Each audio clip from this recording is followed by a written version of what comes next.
সেই গোপী ভাবামৃতি যার লোভ হয়, বেদ ধর্ম লোকত্যাজি সেই কৃষ্ণ ভজয়। কলিযুগ পাবন অবতার পরম করুণাময় শ্রী শ্রী গৌরাঙ্গ সুন্দরের পরম অন্তরঙ্গ প্রিয় পার্ষদ বর্জ পূজ্যপাদ শ্রীল কৃষ্ণদাস কবিরাজ গোস্বামী মহাশয় তাহার শ্রী শ্রী চৈতন্য চরিতামৃত নামক শ্রী গ্রন্থের মধ্য লীলার অষ্টম পরিচ্ছেদে রায় রামানন্দের সঙ্গে শ্রীমন মহাপ্রভুর কথোপকথনের মাধ্যমে জীবের সাধ্য বস্তুর নির্ণয় এবং সেই সাধ্য বস্তু পাবার সাধন ইত্যাদি সম্বন্ধে যাহা কিছু বর্ণনা করেছেন, তার শেষ পর্যন্ত এ পর্যন্ত তা এসেছে রাধা প্রেম সাধ্য শিরোমণি এবং সেই রাধা প্রেম সেবা অর্থাৎ যুগল বিলাসের সেবা সখীর আনুগত্যের ভজনের মাধ্যমেই তাহা প্রাপ্ত হওয়া যায়। এই পয়ারে বিশেষ করে সে কথাই বলছেন যে কিরূপে শ্রী যুগল কিশোরের সেবা পাওয়া যায়। যুগল কিশোরের সেবায় একমাত্র অধিকার সখীগণের, সে সম্বন্ধে গত করল যথাসাধ্য যৎকিঞ্চিত আমরা আস্বাদনের প্রয়াস পেয়েছি। এখন সেই যে সখীগণ অর্থাৎ ব্রজ সুন্দরীগণ, তারা যেভাবে শ্রী যুগল কিশোরের সেবায় রত হন, সেই ভাবকে অমৃত আখ্যা দিয়েছেন। সেই গোপী ভাবামৃত, সেই গোপী অর্থাৎ ব্রজের কান্তা ভাব বিশিষ্টা ব্রজ সুন্দরীগণ, তাদের যে বিশুদ্ধ প্রেম সসুখ বাসনা গন্ধ লেশাবাসীন বিশুদ্ধ প্রেমবতী যে গোপীগণ, সেই গোপীদের কথা বলা হয়েছে। ইতিপূর্বে তাদের গুণের কথা, অর্থাৎ তাহারা শ্রীকৃষ্ণ সেবার নিমিত্ত, শ্রীকৃষ্ণকে প্রেম সেবার মাধ্যমে সুখ প্রদান করবার নিমিত্ত তাদের যে নিরন্তর চেষ্টা ইত্যাদি সম্বন্ধে যা বলেছেন, সেই গুণবতী গোপী তাদের প্রেমরূপ যে অমৃত, সেই ভাব অর্থাৎ তাদৃশ ভাবে শ্রী যুগল কিশোরের সেবা পাওয়ার জন্য যদি কারো অন্তরে লোভ জাগে, ইতিপূর্বেই বলা হয়েছে যে এই যে সাধ্য বস্তু যুগল কিশোরের সেবা, এক হচ্ছে কৃপা সাপেক্ষ। এ সাধ্য বস্তু বলা হচ্ছে সাধ্য বস্তু, কিন্তু যথার্থ সাধ্য বস্তু নয়, এটি স্বপ্রকাশ তত্ত্ব। সাধ্য বস্তুর স্বাভাবিকভাবে অর্থ হচ্ছে যাহা সাধন দ্বারা অবশ্য লভ্য। কিন্তু এই যে কৃষ্ণ প্রেম, কবিরাজ গোস্বামীপাদ বলেছেন এই যে কৃষ্ণ প্রেম অকৈতব কৃষ্ণ প্রেম সাধ্য কভু নয়, অর্থাৎ ইহা সাধ্য বস্তু নয়। এমন কোন নির্দিষ্ট সাধনা নাই যে সাধনা করলে এই প্রেম অবশ্যই প্রাপ্ত হবে, কেননা স্বপ্রকাশ তত্ত্ব সম্বন্ধে এরকম নিয়ম খাটে না, এরকম নিয়ম থাকে না। স্বপ্রকাশ তত্ত্ব, এই যে সাধ্য বস্তু অর্থাৎ কৃষ্ণ প্রেম, ইহা স্বতন্ত্রা, ইহা শ্রবণাদি শুদ্ধ চিত্তে করাই উদয়। শ্রবণ কীর্তন ইত্যাদি নববিধা ভক্তি অঙ্গ যাজনের মাধ্যমে চিত্ত শুদ্ধ হলে সেই শুদ্ধ চিত্তে আপনা আপনি আপন ইচ্ছায় প্রকাশিত হয়। তা সেই যে প্রেম, এই প্রেম পেতে হলে এখন এর সম্বন্ধে যে সাধনা, স্বাভাবিকভাবে জীব সাধনা করে একটা উদ্দেশ্য নিয়ে, কোনো একটা প্রাপ্যের জন্যেই সাধনা করে যে এই সাধনা করলে আমি এই বস্তুটি অবশ্যই পাব। যদি সাধনাটা ঠিক ঠিক হয়, সাধনায় যদি কোনো ত্রুটি বিচ্যুতি না হয়, সে কর্মমার্গ হোক, জ্ঞান মার্গ হোক, যোগ মার্গ হোক, কিংবা ভক্তি মার্গের হোক, ভক্তি মার্গের যে বিধি ভক্তি অর্থাৎ সকাম ভক্তি, এ সমস্ত সাধনায় রত হয় জীব তার নিশ্চিত প্রাপ্তির আশায় সাধনায় প্রবৃত্ত হয়, যে সাধন অন্তে আমি আমার কাম্যবস্তু অবশ্যই প্রাপ্ত হব। কিন্তু যে বস্তু সাধ্য নয়, সাধনার দ্বারা যা পাওয়ার কোনো নিশ্চয়তা নেই, সেই বস্তু পেতে গেলে আমি কোন ভরসায় সাধনা করব? পেতেও পারি, নাও পেতে পারি। তাহলে সেক্ষেত্রে সাধনায় সে প্রবৃত্ত হতে পারে একমাত্র যদি অন্তরে লোভ বা লালসা জাগে। কারণ লোভ হচ্ছে এমনই একটা বস্তু, মানে এমন একটা ভাব, অন্তরের এমনই একটা আকাঙ্ক্ষা, যে সেই বস্তুটি প্রাপ্তির জন্য যদি তার লালসা জন্মায়, অর্থাৎ ভিতর থেকে যদি লোভ বা লালসা আসে, তাহলে সেই বস্তুটি পাওয়ার আমি যোগ্য কিনা বা আদৌ পাওয়া যাবে কিনা এ সমস্ত বিচার থাকে না। যেভাবে হোক সেই বস্তুটি পাওয়ার জন্য সে চেষ্টা শুরু করে দেয়, চেষ্টা করতে থাকে। ইহা হচ্ছে লোভ বা লালসার মূল কথা। তো সেই জন্যই এখানে বলা হয়েছে সেই গোপী ভাবামৃতে যার লোভ হয়, অর্থাৎ এতাদৃশ লোভ বা লালসা যার জন্মায় যে ওই বস্তুটি আমাকে পেতে হবে, আমি পাওয়ার যোগ্য কিনা বা এই বস্তুটি আদৌ পাওয়া যায় কিনা এ সম্বন্ধে কোনো বিচার নেই। ইহা পাওয়ার জন্য যা কিছু চেষ্টা সর্বতভাবে তাই আমাকে করতে হবে, ইহা হচ্ছে লোভের সার কথা। তো সেই জন্যই কবি গোস্বামীপাদ বলছেন যার লোভ হয়, যার এতাদৃশ অর্থাৎ এই গোপী ভাবামৃত, গোপী প্রেমরূপ অমৃত প্রাপ্তির নিমিত্ত যার অন্তরে প্রকৃত লোভ বা লালসা জাগে, তাকে প্রথমেই কি করতে হবে? বেদ ধর্ম লোক ত্যাজি সেই কৃষ্ণ ভজয়। প্রথম কথাই হচ্ছে বেদোক্ত যে বর্ণাশ্রম ধর্ম ইত্যাদি, সকর্ম ইত্যাদি, এই সমস্ত অর্থাৎ সৎধর্ম, সৎকর্ম, পুণ্যকর্ম ইত্যাদি, এ সমস্তের অপেক্ষা সব ত্যাগ।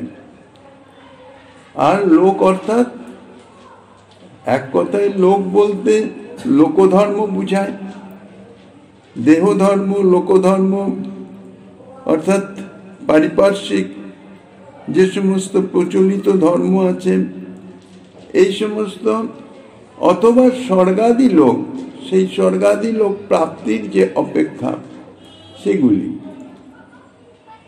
এই সমস্ত অর্থাৎ যত কিছু, সমস্ত কিছু ত্যাগ মানে কোনো কিছুর অপেক্ষা নাই। ব্রজগোপীদের বিশুদ্ধ প্রেমের কথা শ্রবণ করে সেই প্রেম লাভ করবার জন্যে যাদের চিত্তে একবার লোভ জন্মায়, প্রকৃত লোভ জন্মায়, লোভ লালসা আর পাওয়ার ইচ্ছা এর মধ্যে কিছুটা তফাৎ আছে। অনেক কিছুই প্রাপ্তির জন্য আমাদের অন্তরে হয়তো ইচ্ছা জাগে, তারপরে সেটি দুরূহত্ব বা অপ্রাপ্তব্য ইত্যাদি যখন আমাদের সামনে প্রকাশ হয়ে যায়, তখন সেটি প্রাপ্তির আশা ছেড়ে দেয়, যে ও পাওয়া যাবে না, বেকার ওর পিছনে ছুটে কি হবে, কোনো লাভ নেই। সেটা মন থেকে মুছেই যায়, সেটা পাওয়ার আর কোনো ইচ্ছাই থাকে না মনে। তত্ত্বত সেটি পাওয়ার জন্য তার মনে আদৌ লোভ জাগে নাই। এই জন্যই কবিরাজ গোস্বামী লোভের কথাটা বলেছেন, লোভ বা লালসা। এই যে গোপীদের বিশুদ্ধ প্রেম শ্রীকৃষ্ণ লীলার মাধ্যমে সেই কথা শ্রবণ করে যদি কারো সেইভাবে সেই প্রেম লাভ, অর্থাৎ সেইভাবে শ্রীকৃষ্ণ সেবা করবার জন্য লোক জাগে, তবে তিনি বেদ ধর্ম, লোকধর্ম, স্বর্গাদি ধর্ম, কামনা ইত্যাদি ধর্ম অর্থাৎ জড়জাগতিক পারলৌকিক সমস্ত সুখ বাসনা, সুখ কামনা সমস্ত কিছু পরিত্যাগ করে একান্তভাবে শ্রীকৃষ্ণের ভজন করে থাকেন। শুধুমাত্র শ্রীকৃষ্ণ ভজন, শ্রীকৃষ্ণ সেবা, শ্রীকৃষ্ণ সুখের নিমিত্ত, এছাড়া দ্বিতীয় অন্য কোনো কিছুই তাহার চিত্তে কখনো আসেই না। অন্য কোনো কিছুর কোনো অনুসন্ধানই কখনো আসে না। রাগানুগা মার্গে তারে ভজে যেই জন, সেই পায় ব্রজে ব্রজেন্দ্র নন্দন। এখন এই যে একান্তভাবে শ্রীকৃষ্ণের ভজন, অর্থাৎ গোপী ভাবে শ্রীকৃষ্ণ সেবা, এক কথায় শ্রী যুগল কিশোরের সেবা, সেটি পেতে যদি কারো লোভ জন্মে তাহলে তাকে একান্তভাবে শ্রীকৃষ্ণ ভজন করতে হবে। তো সেই একান্তভাবে শ্রীকৃষ্ণ ভজন সেটি কি? কোন ভজনে শ্রীকৃষ্ণকে পাওয়া যাবে, অর্থাৎ একান্তভাবে শ্রীকৃষ্ণকে পাওয়া যাবে, সেটাই বলছেন রাগানুগা মার্গে। রাগানুগা মার্গে অর্থাৎ রাগানুগা ভক্তি যাজন করতে হবে। রাগানুগা ভক্তি অর্থাৎ রাগের অনুগত ভক্তি। রাগ কাকে বলে?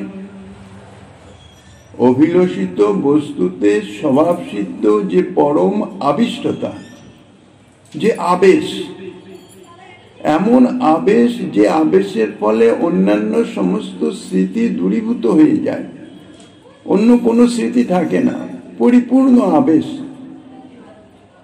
এবং এই আবেশ চেষ্টাকৃত নয়, ইচ্ছাকৃত নয়, স্বভাব সিদ্ধ স্বাভাবিক যে আবেশ, পরম আবেশ বা আবিষ্টতা, তার নাম হচ্ছে রাগ। সেই রাগময়ী যে ভক্তি, অর্থাৎ তাদৃশ আবেশযুক্ত যে ভক্তি বা যে সেবা, তাকে বলা হয় রাগাত্মিকা ভক্তি। আর এই রাগাত্মিকা বা রাগময়ী ভক্তি জীবের পক্ষে সম্ভব নয়, জীবে তাহা কখনো আসে না। কেননা এই যে স্বভাব সিদ্ধ পরম আবিষ্টতা, স্বাভাবিক সহজাত যে পরম আবেশ শ্রীকৃষ্ণ সেবাতে, এটা তো জীবের নাই। জীব তো অনাদি বহির্মুখ, কাজেই তাকে তো এই যে আবেশ বা এই সেবা যদি স্বভাব সিদ্ধ তার আবেশ থেকেই থাকে, তাহলে তো তার এই সেবা পাওয়ার জন্য লোভ বা লালসার কোনো অপেক্ষাই নাই। তাকে তো ভজনে প্রবৃত্ত হওয়ার কোনো অপেক্ষা নেই, সে তো স্বভাব সিদ্ধ, সে তো ভজনে, সে তো সেবা প্রাপ্ত হয়েই আছে। এই জন্যে এই যে পরম আবিষ্টতা অর্থাৎ স্বভাব সিদ্ধ যে আবিষ্টতা, তাহা হচ্ছে রাগাত্মিকা। রাগাত্মিকা ভক্তি একমাত্র নিত্য পার্শ্বদ অর্থাৎ স্বরূপ শক্তি, শ্রীকৃষ্ণের স্বরূপ শক্তির যে গণ অর্থাৎ স্বরূপ শক্তি মধ্যেই ইহা বিদ্যমান আছে, অর্থাৎ একমাত্র ব্রজবাসী জনই বিরাজিত। তাহলে জীবকে কি করতে হবে? রাগানুগা ভক্তি করতে হবে। এই রাগাত্মিকা ভক্তির অনুগত হয়ে ভজন করতে হবে, অর্থাৎ এই রাগাত্মিকা ভক্তির অনুগতা যে ভক্তি, যে ভজন, তার নাম হচ্ছে রাগানুগা ভক্তি। ইষ্টে সারসিকী রাগ পরম আবিষ্টতা ভবে তন্ময়ীয়া ভবেত ভক্তি ছাত্র রাগাত্মিক উদিতা বিরাজন্তি মভিব্যাগতং ব্রজবাসী জনাদিষু রাগাত্মিকা মনুষ্যিতা সা রাগানুগচ্যতে।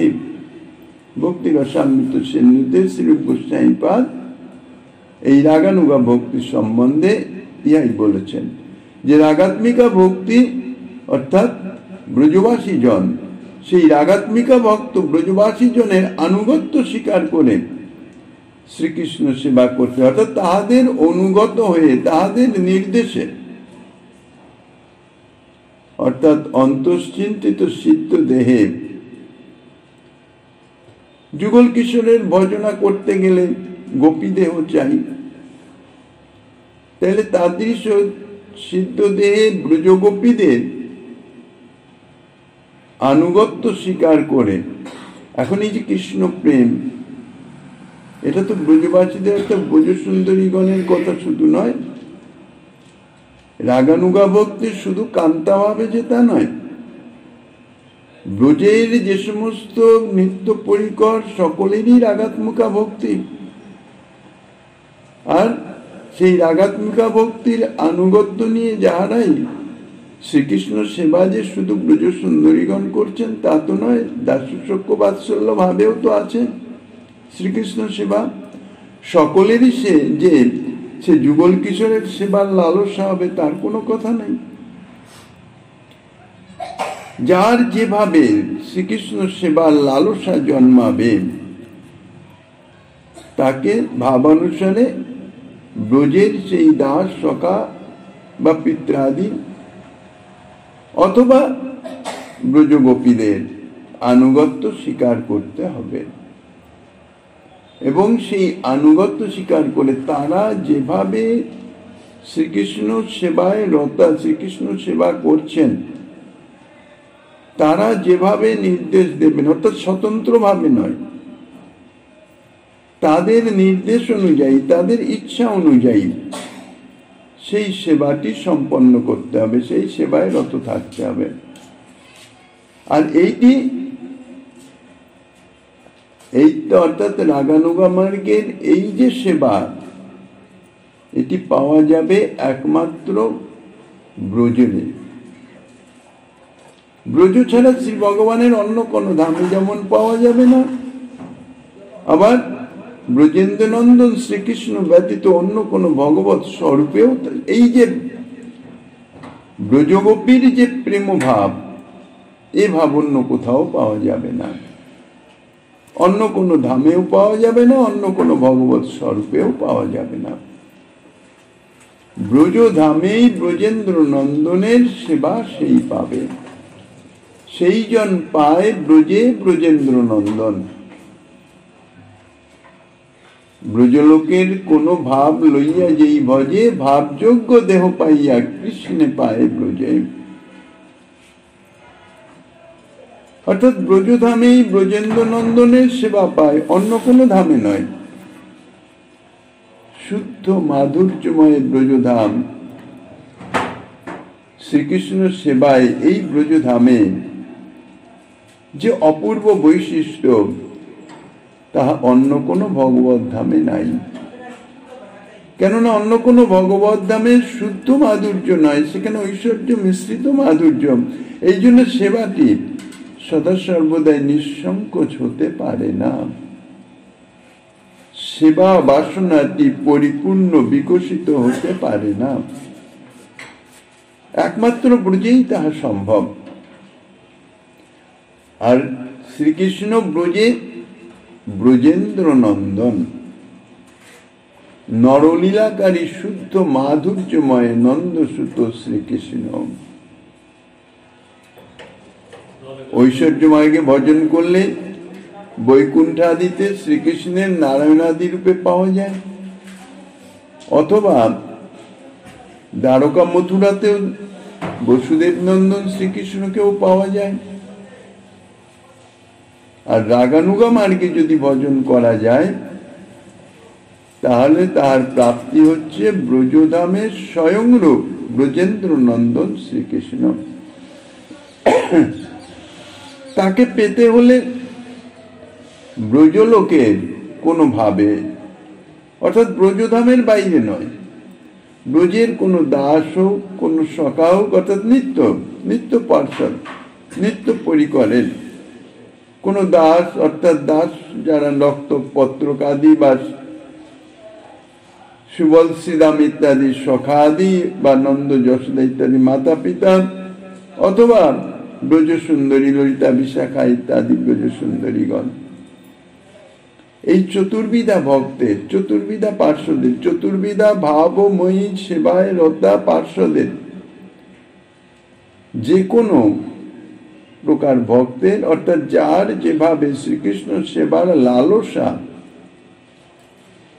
সেই ভাব অনুযায়ী সেবা যারা করেন,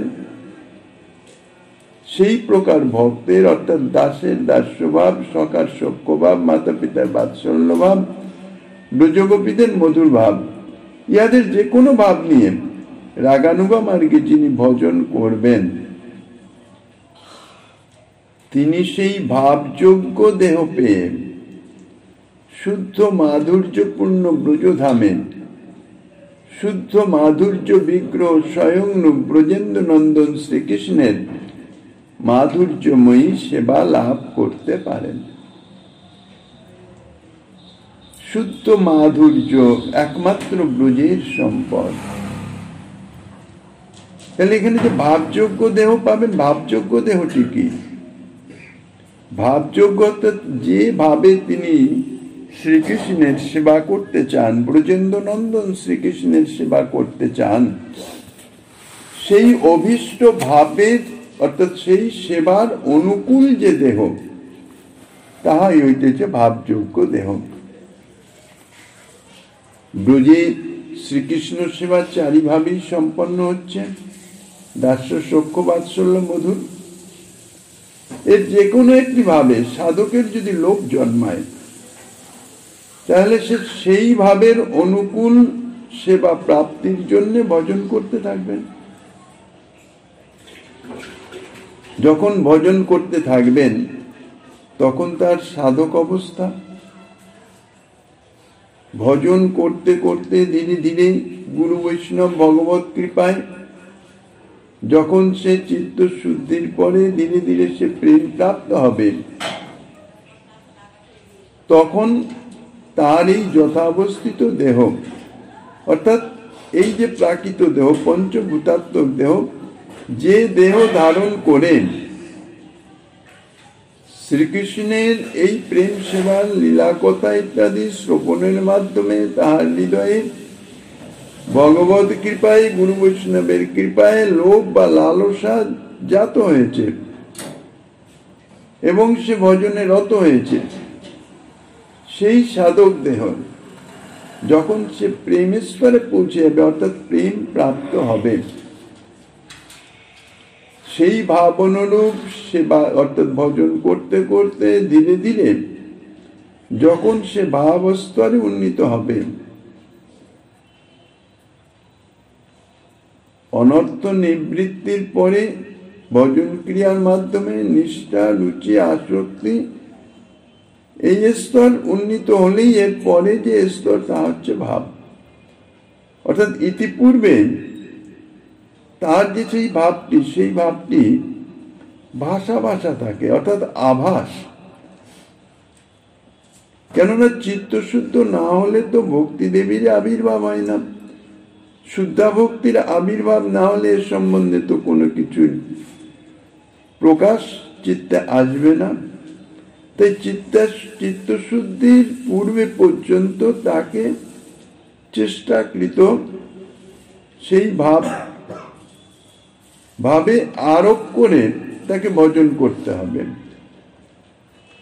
তারপর ধীরে ধীরে যখন চিত্তশুদ্ধ হয়ে গেল, তখন সেই ভাব, অর্থাৎ যে ভাবে শ্রীকৃষ্ণ সেবা করবার জন্য তার লোভ বা লালসা জন্মেছে, ওইটি কিন্তু মূল, ওইটি হচ্ছে লক্ষ্য বস্তু। ওই লক্ষ্য বস্তু স্থির রেখে ধীরে ধীরে ধীরে ধীরে সে অগ্রসর হচ্ছে।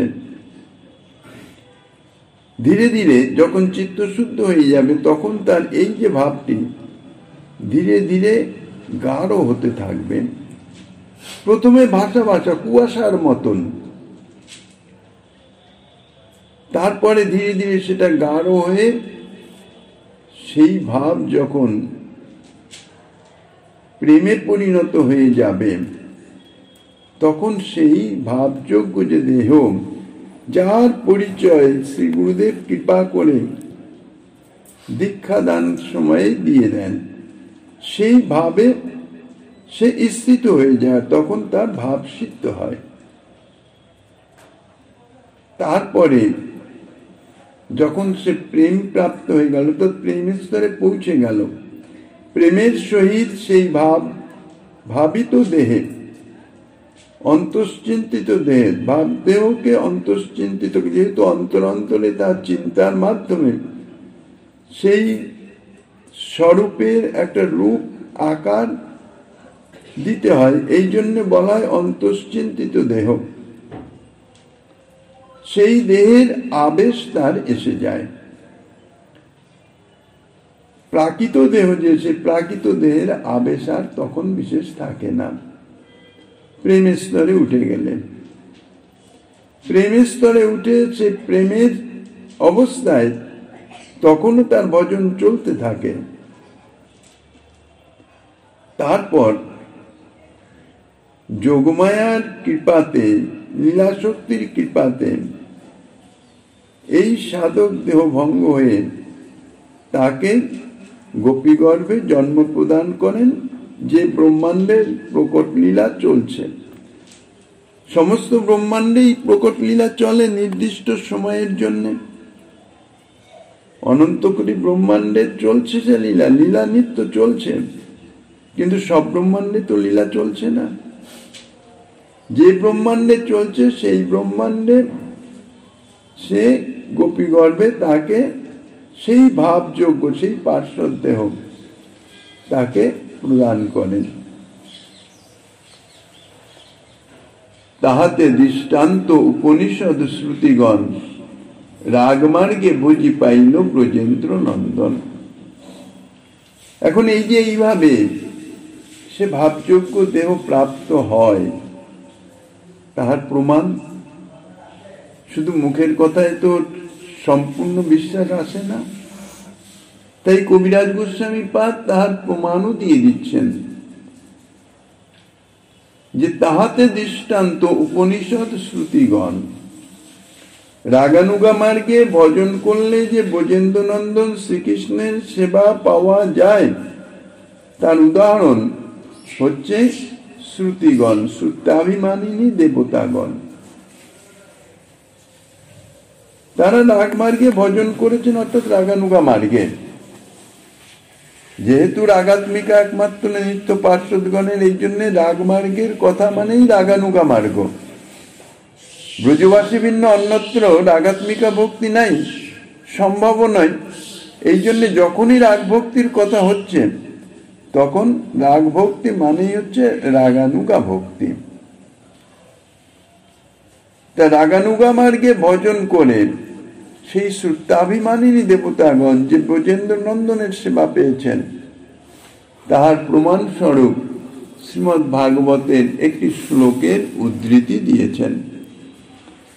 নিভৃত মরুণ মনক্স দৃঢ় যোগ যুজ হৃদি জন্মুনয় উপাসতে তদরয়োপি যজু স্মরণাৎ স্ত্রিয় উরোগেন্দ্র ভোগ ভুজদণ্ড বিষকত ধিয় বয়মোপিতে সমদৃশ অঙ্ঘ্রি সরজ সুদা।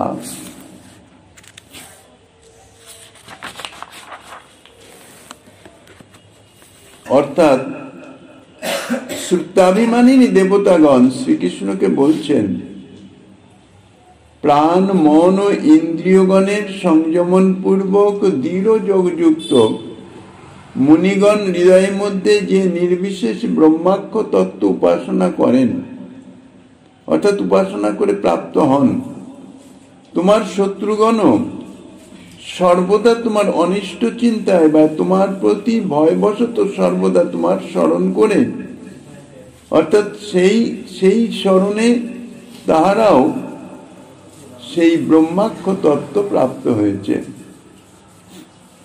আর সর্পরাজের শরীর তুল্য তদীয় ভুজদণ্ডে আসক্ত বুদ্ধি শ্রী রাধা প্রভৃতি তোমার নিত্যকান্তাগণ তোমার যে চরণ সরোজ সুধা সাক্ষাৎ বক্ষে ধারণ করেন, তাহাদের আনুগত্য অবলম্বন পূর্বক আমরাও তাহাদের তুল্য সেই চরণ সরোজ সুধা প্রাপ্ত হয়েছি। নিভৃত মরুণ মনোক্ষ দৃঢ় যোগ যুজম। নিভৃত অর্থাৎ সংযমিত, সংযমিত হয়েছে মরুত অর্থাৎ প্রাণবায়ু, মন এবং অক্ষ অর্থাৎ ইন্দ্রিয় সমূহ। অর্থাৎ যাহারা প্রাণ মন ইন্দ্রিয় বর্গকে সংযম করে কঠোর ব্রত পালন করে যোগ চর্চায় নিযুক্ত আছেন, দৃঢ় যোগযুক্ত তাদৃশ ধ্যান পরায়ণ মুনিগণ। ভগবত প্রাপ্তির জন্য তো বহুবিধ সাধন পন্থা আছে, তা তাদৃশ সেই ধ্যান পরায়ণ মুনিগণ হৃদয়ে যাহাকে অর্থাৎ যে নির্বিশেষ ব্রহ্মাক্ষ তত্ত্বকে ব্রহ্মস্বরূপকে উপাসনা করেন বা উপাসনা দ্বারা যে ব্রহ্মাক্ষ তত্ত্বকে প্রাপ্ত হন, হৃদয়ে অনুভব করেন বা সেই ব্রহ্মের সহিত মিলিত হয়ে যান, সাযুজ্য মুক্তি প্রাপ্ত হন, ব্রহ্মে লীন হয়ে যান। এই যে দৃঢ় যোগযুক্ত হয়ে কত কঠোর তপস্যা করে ইন্দ্রিয় বর্গকে মন প্রাণ ইত্যাদিকে সংযম করে কঠোর ব্রত পালন পূর্বক ইত্যাদি করে সাধনা করে তোমার যে ব্রহ্মতত্ত্ব স্বরূপকে প্রাপ্ত হন। আশ্চর্যের বিষয় এই যে তোমার যারা শত্রুগণ, কংসাদি যে সমস্ত অসুরগণ, যারা সদা সর্বদাই তোমার অনিষ্ট চিন্তায় রত বা তোমার ভয়ে সন্ত্রস্ত হয়ে তোমার স্মরণ করে, তারা কোনো কঠোর সাধনা করে না, কোনো ব্রত নিয়মাদি করে না, কোনো কিছুই করে না। হয় শত্রু ভাবে আর নইলে তোমার ভয়ে প্রাণ আশঙ্কায় ভীত হয়ে নিরন্তর তোমার স্মরণ করে। সেই স্মরণাৎ অর্থাৎ সেই স্মরণের প্রভাবে তাহারাও দেখো তোমার সেই ব্রহ্মাক্ষ তত্ত্বকে প্রাপ্ত হয়। অর্থাৎ তোমার হাতে তাহারা নিহত হয়ে তাহারা সেই মুক্তি লাভ করে, ব্রহ্মের সঙ্গে মিশে যেতে পারে। আশ্চর্যের বিষয় এই যে প্রথমত বহু কষ্টে মণিগণ যে ব্রহ্মলয় প্রাপ্ত হয়েছে, ভগবানের শত্রুগণও তাহাই প্রাপ্ত হয়েছে শুধুমাত্র তোমার স্মরণের প্রভাবে। আর দ্বিতীয়ত মুনিগণ অপরিচ্ছিন্ন রূপে ভগবানের ধ্যান করে যা পায়, শত্রুগণ পরিচ্ছিন্ন রূপে ভগবানের স্মরণ করেও তাহাই পাচ্ছে। অপরিচ্ছিন্ন রূপে অর্থাৎ নিরাকার নির্বিশেষ জ্যোতি রূপে ব্রহ্মের ধ্যান করে তারা যে ব্রহ্মকে প্রাপ্ত হচ্ছে, আর শত্রুগণ তাহারা তোমার একটা সাকার রূপের সঙ্গে শত্রুতা করে নিরন্তর তার স্মরণ করে তার ক্ষতি বিধানের চেষ্টা করে তারা ঠিক সেই পাচ্ছে, সেই স্বরূপই প্রাপ্ত হচ্ছে। তৃতীয়ত মুনিগণ শ্রদ্ধা ভক্তিপূর্বক ভগবত বুদ্ধিতে উপাসনা করে যা পাচ্ছে, শত্রুগণ ভগবানকে সাধারণ মনুষ্য বুদ্ধি করে হিংসা করেও ঠিক তাই পাচ্ছে। এটা তো এক আশ্চর্যের কথা। শ্রুতিগণ এই আশ্চর্যের কথা বলে এরপরে আরেকটি আশ্চর্যের কথা বলছেন যে উরগেন্দ্র ভোগ ভুজদণ্ড বিশ্বগত জিয়ম। উরগ অর্থ সর্প, সর্পদের মধ্যে যিনি শ্রেষ্ঠ ইন্দ্র উরগেন্দ্র, সর্পদের মধ্যে যিনি শ্রেষ্ঠ তিনি উরগেন্দ্র অর্থাৎ সর্পরাজ। তাহার ভোগ বা দেহ উরগেন্দ্র ভোগম। তাদৃশ ভুজরূপ দণ্ডে বিশেষ রূপে আসক্তা যে সমস্ত রমণী,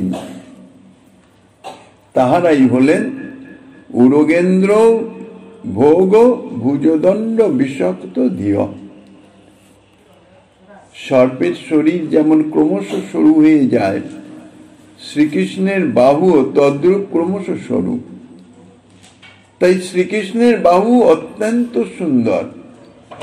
শ্রীকৃষ্ণের এতাদৃশ ভুজ যুগলে ব্রজসুন্দরীদের চিত্ত আসক্ত হয়ে পড়েছে। সেই বাহু যুগল দ্বারা আলিঙ্গিত হওয়ার লালসায় তাহারা লুব্ধ চিত্ত। ইহা দ্বারা ইহাও সূচিত হয় যে শ্রীকৃষ্ণ বিভু অপরিচ্ছিন্ন তত্ত্ব, সর্বব্যাপক তত্ত্ব।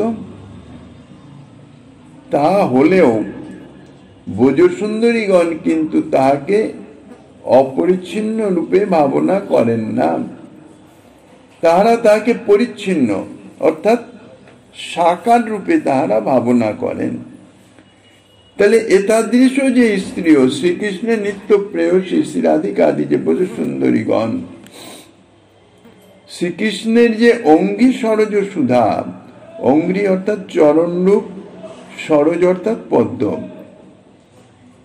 তাহলে চরণরূপ পদ্মের অর্থাৎ চরণ কমলের যে সুধা অর্থাৎ স্পর্শ মাধুর্য, পদ্মের ন্যায় সুদৃশ্য এবং সুকোমল চরণ যুগলের স্পর্শজনিত যে মাধুর্য, তাই হচ্ছে অঙ্গি সরজ সুধা। সেই মাধুর্য তারা হৃদয়ে ধারণ করে থাকেন। সমান সমদৃশ্য অর্থাৎ সমান দৃষ্টি সম্পন্ন হয়ে তাদের ভাবের আনুগত্য স্বীকার করে তাদেরই পন্থার অনুসরণ পূর্বক অর্থাৎ সেই শ্রীমতী রাধিকাদি নিত্য কান্তাগণ তারা যে তোমার অঙ্গি সরজ সুধা প্রাপ্ত হবে, এতে আশ্চর্যের কিছু নাই। কেন? তারা নিত্য কান্তা, কিন্তু সমান দৃষ্টি সম্পন্ন অর্থাৎ সেইভাবে তাদের ভাবের আনুগত্য স্বীকার করে তাদেরই পন্থার অনুসরণ করে শ্রুতাভিমানী দেবতাগণ বলছেন যে বয়মপি আমরাও, যাহারা স্বয়ং ভগবানকে নিরবিচ্ছিন্ন বলেই মনে করেন, সেই শ্রুতাভিমানী দেবতাগণ কায় বুহ দ্বারা ব্রজসুন্দরী গণের ন্যায় এই গোপীদেহ প্রাপ্ত হয়ে তাহাদেরই তুল্য হয়, তাহাই অর্থাৎ শ্রীকৃষ্ণের সেই অঙ্গি সরজ সুধাই প্রাপ্ত হয়েছেন। এখানে আশ্চর্যের কথা এই, আশ্চর্যের হেতু এই যে আশ্চর্য শব্দটি দিয়েছেন, তার কারণ হচ্ছে প্রথমত গোপীগঞ্জে শ্রীকৃষ্ণের চরণ কমল যে স্পর্শ মাধুর্য তা তারা প্রাপ্ত হতে পারেন, কেননা তাহারা শ্রীকৃষ্ণের নিত্য প্রেয়সী নিত্য কান্তা। শ্রীকৃষ্ণের চরণ পদ্ম বক্ষে ধারণ করে স্পর্শ সুখ অনুভব করা এটি তাদের পক্ষে অস্বাভাবিক নয়, স্বাভাবিক বিষয়। কিন্তু শ্রুতিগণ তাহারা তো নিত্য প্রেয়সী নন, তাহাদের পক্ষে তো শ্রীকৃষ্ণ চরণ অত্যন্ত সুদুর্লভ। দ্বিতীয়ত তাহাদের নাগর বলে ব্রজ সুন্দরীগণ শ্রীকৃষ্ণকে পরিচ্ছিন্ন রূপেই মনে করেছেন, অর্থাৎ ব্রজেন্দ্র নন্দন একটা সাকার রূপ। আর আমরা শ্রুতিগণ আমরা তো তোমার তত্ত্ব জানি, ভগবত তত্ত্বজ্ঞ, তুমি স্বয়ং ভগবান সর্বব্যাপক তত্ত্ব। আমরা তো সেইভাবেই তোমাকে জানি, সেইভাবেই মনে করি, অপরিচ্ছিন্ন রূপেই মনে করেছি। তথাপি ব্রজসুন্দরী গণের ন্যায় শ্রুতিগণ শ্রীকৃষ্ণের চরণ সেবা পেলেন, এটাই হচ্ছে আশ্চর্য। ব্রজে গোপীদেহ প্রাপ্ত হলেন, কিভাবে পেলেন? ব্রজগোপীদের আনুগত্যের প্রভাবে। বৃহৎ বামন পুরাণ থেকে জানা যায় শ্রুতাভিমানিনী দেবীগণ বহুকাল যাবৎ ভগবানের স্তব করেছিলেন। তাদের নিকটে ভগবান স্বয়ং ভগবান অপরিচ্ছন্ন রূপ, সর্বব্যাপক, বিভূতত্ত্ব। তো সেই ভগবানের উদ্দেশ্যে তারা বহুকাল যাবৎ স্তব স্তুতি করছেন। তাদের সেই স্তবে সন্তুষ্ট হয়ে ভগবান পরোক্ষে, সাক্ষাৎ রূপে তো নয়, কেননা তারা তো কোনো রূপের কল্পনা করে নাই, অর্থাৎ দৈববাণী রূপে তাহাদিগকে বর প্রার্থনা করতে বললেন। তখন তাহারা প্রার্থনা করেছিলেন ব্রজে গোপীগণ যেভাবে শ্রীকৃষ্ণের ভজন করেন সেইভাবে তাদেরও ভজনের লালসা জন্মেছে, ইচ্ছা জন্মেছে। তাদের এই প্রার্থনায় তখন ভগবান তাদের বলেন যে হে শ্রুতিগণ, তোমাদের এই যে অভিলাষ, তোমাদের এই যে লালসা, যে লোক তোমাদের জন্মেছে, ইচ্ছা জন্মেছে মানে লোক জন্মেছে, যার ফলেই তো বহুকাল যাবৎ ভগবানের স্তব করেছেন। এ অত্যন্ত দুর্ঘট, দুষ্প্রাপ্য বস্তু।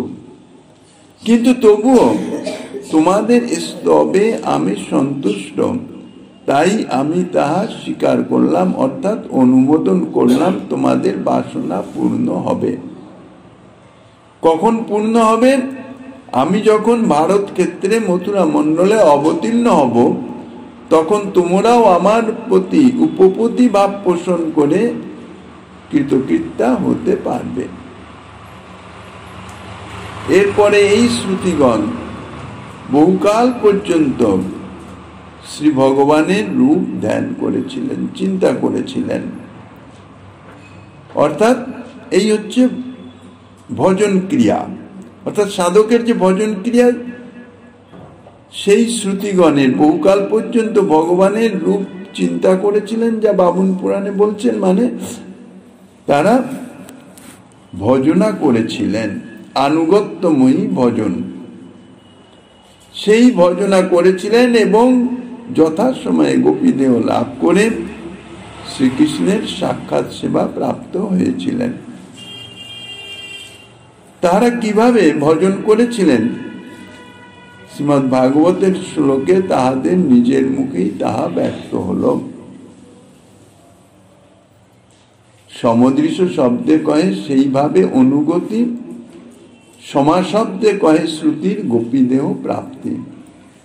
অঙ্ঘ্রি পদ্মসুধা কহে কৃষ্ণ সঙ্গানন্দ, বিধি মার্গে না পাইয়ে ব্রজে কৃষ্ণচন্দ্র।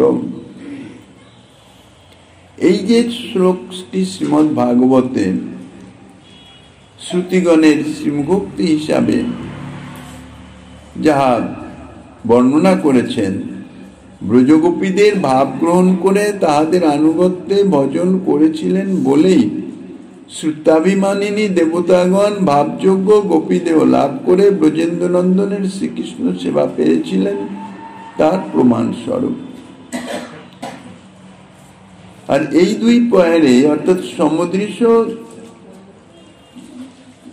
এই দুই পয়ার, তাতে এই যে নিবৃত মরুত ইত্যাদি যে শ্লোকের প্রকরণ, সেই প্রকরণ সঙ্গত যে তাৎপর্য, সেই তাৎপর্য বিশ্লেষণ করেছেন গোস্বামীপাদ। শ্রীমন মহাপ্রভু গিরিধারীর কৃপা হলে আগামী দিনে আস্বাদনের বাসনা রেখে অধ্যকার শ্রী চৈতন্য কথার এখানেই বিশ্রাম।